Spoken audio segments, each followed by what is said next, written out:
projet de loi yi nga xam ne président indi woon na ko ci wàllu maanaam xoolaat constitution bi ci wàllu élection nga xam ne benn bulletin rek la ñuy am ci wàllu parti financement des partis ak yu ni mel ci wàllu inscription bu fekkee ne bëgg ngaa doon électeur doo xaar rek ba ñu ubbi liste bi nga ñëwaat yooyu décision ñu ngi ko jëlee ci dialogue national kon ñu doon wax ne dialogue national amul njëriñ juum nañu foofu parce que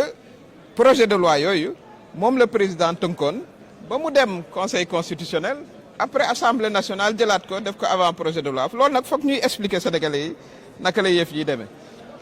projet de loi président de la république moo koy bind proposé ko conseil des ministres yóbbu ko assemblée nationale defoon na ko bu xasee ba dem foofu da koy jox conseil constitutionnel mu seet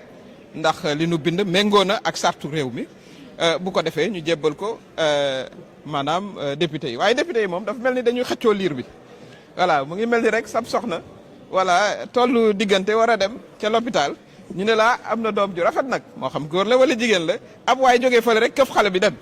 waaye comme xale bi xale Sénégal la tudd rek nanu fexe rek ba mu doon li gën pour Sénégal looloo ëpp solo ci waxtaan wi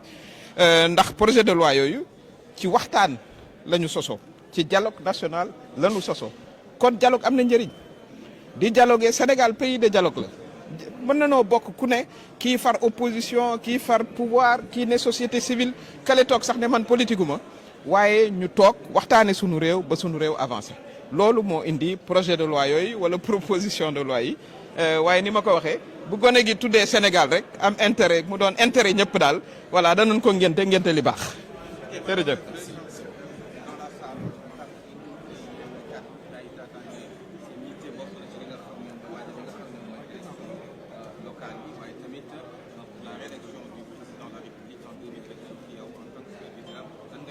waaw ñun kay